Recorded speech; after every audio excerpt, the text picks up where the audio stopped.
请问小婉，今天恢复上班，怎么还在下雨啊？观众朋友早安！过了端午节连续3天的假期之后，今天上班日了。但是北台湾的朋友可能对这句话没有什么太大的感受，因为像台北地区今天早上出现了蛮热的天气，温度偏高，而且没有什么雨量。但是中部跟南部的朋友确实觉得为什么还在下雨呢？因为水汽还是仍然在的，所以今天中南部的朋友依然要注意，仍然是降雨的重点。目前大雨特报在发布当中，全台湾9个县市在发布，云林以南的部分还包括了台东还包含绿岛跟兰屿，而另外离岛的部分，澎湖跟金门天气也不太稳定，大雨特报在发布，而强风特报则是全台湾附近沿海都要小心9到10级的强阵风。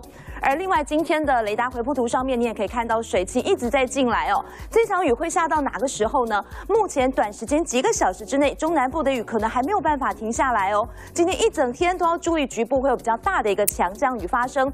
而目前在台湾附近的海峡这一带出现了一个降雨的符合区，所以台湾附近整个西半部地区的雨势都还蛮多的。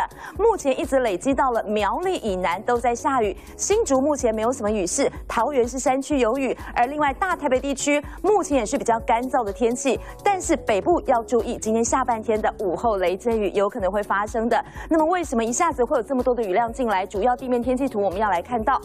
前几天在这个海南岛附近哦，就在东沙岛附近的一个热带性低气压，已经从大陆福建这边进入到陆地了。结构虽然被破坏，但是把这个西南气流、西南方的这些水汽全部都北抬了，所以台湾附近今天的水汽才会这么的多。今天预估雨还会一直在下的。而目前看定量降水预报，全台湾今天白天的降雨机会都高的，晚上的时候中南部地区依然有雨的。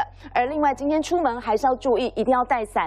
降雨形态跟昨天差不多类似，比较大的雨是中南部跟台东。而今天各地的天气预测也要带你来掌握到了。北部地区预估最高温度来到32度左右，中部地区呢预估最高温度也来到32度，南部地区可能有点在下雨的关系，所以预估最高温度只有29度。东部地区预估上看30度左右，外岛今天可能还是会受到影响的，离岛的航班稍微注意一下，中南部的降雨机会稍微注意，都是100%的。以上是最新天气。